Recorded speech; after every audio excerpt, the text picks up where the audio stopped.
Hi there.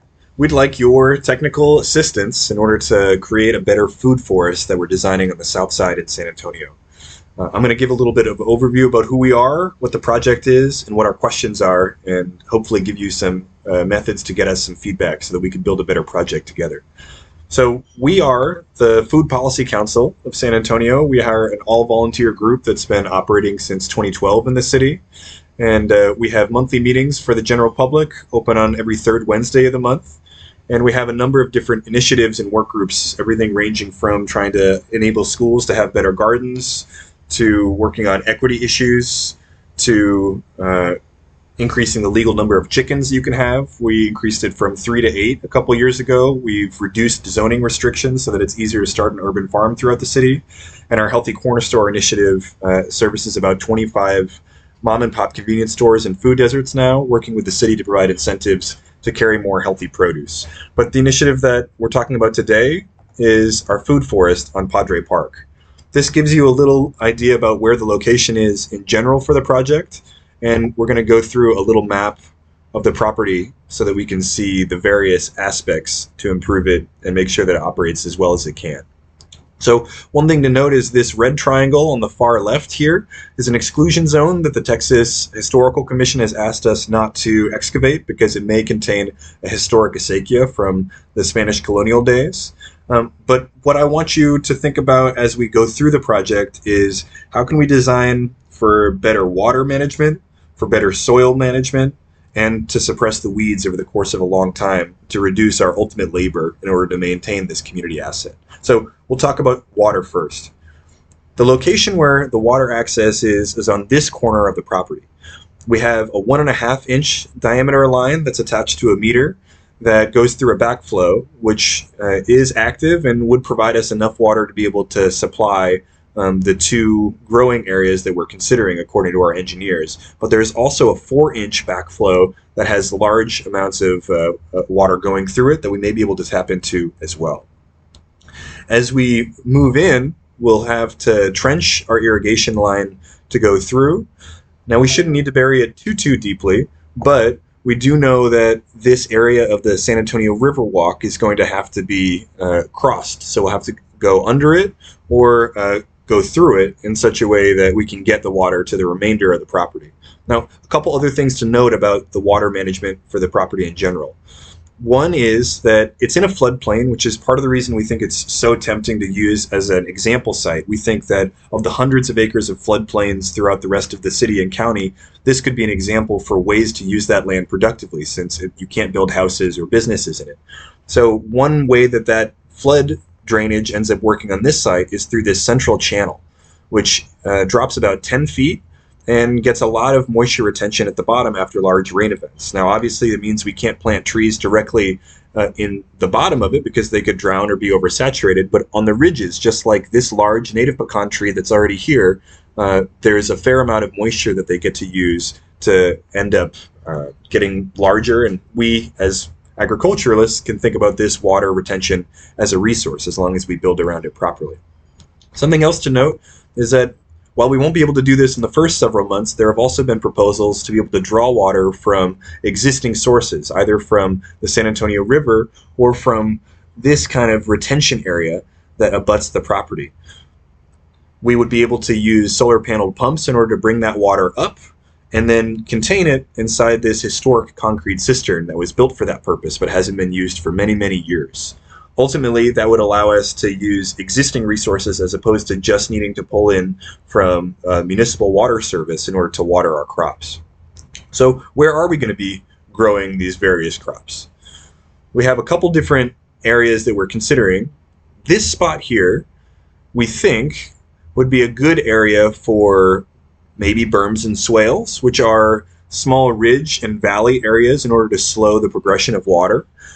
What we know is from our soil samples, this is the area with the best drainage and the most organic matter. When we dug, we found lots and lots of worms, and we found that a hole that was about 3 feet deep, 1 foot across, would drain all of its water out in a half hour or so, which means that it's pretty good porosity for that water to get through.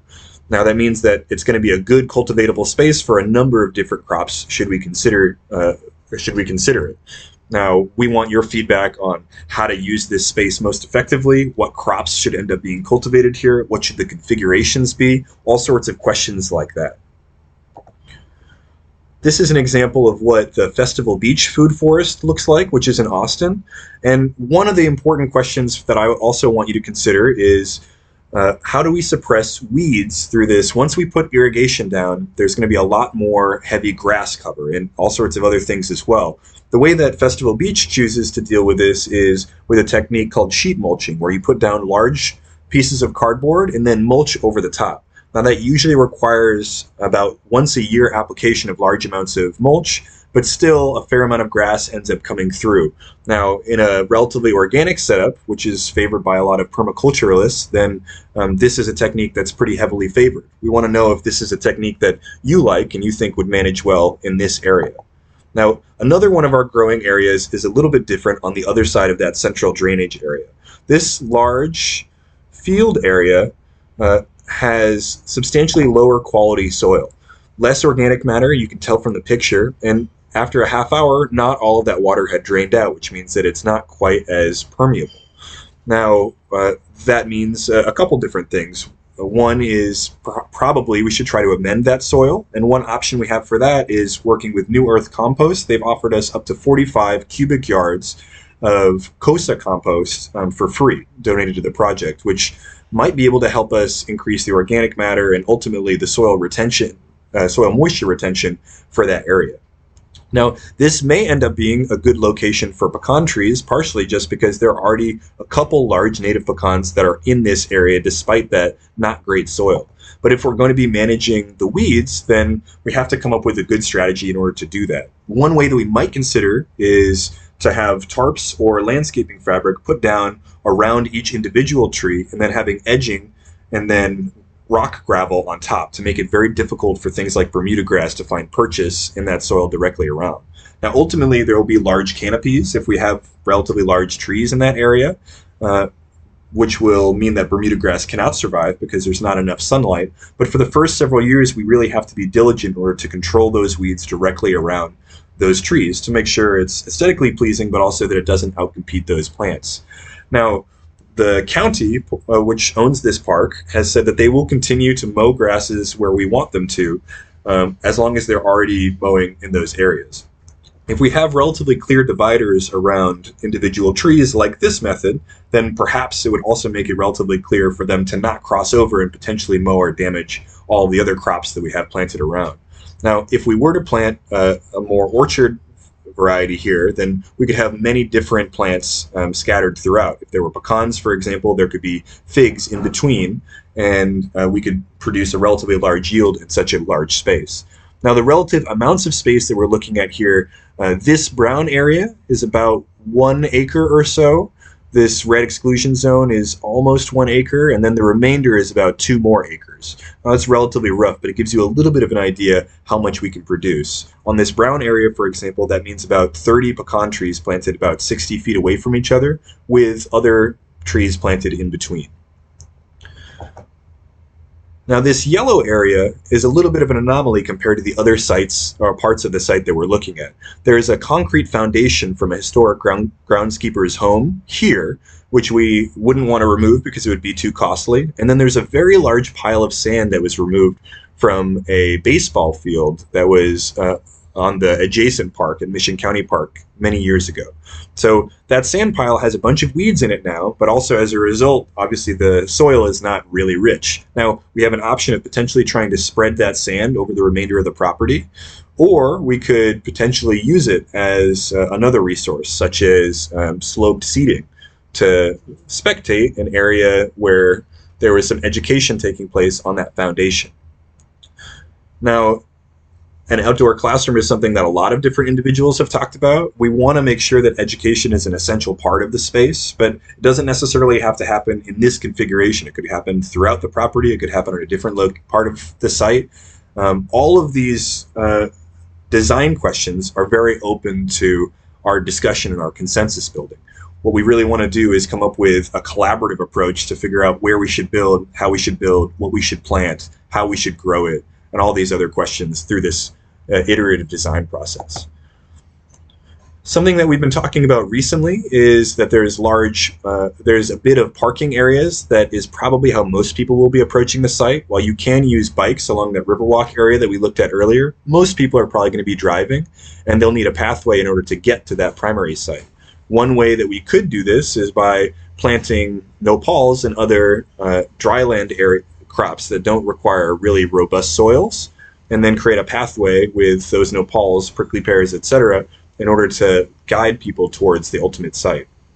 Now, this project is very large. We have an executive committee of 9 people, and then expanded committees of our technical design group and our community engagement committee of many, many more people. But we really want to bring you in as many ways as we can. We have about every other week meetings for both of those subgroups.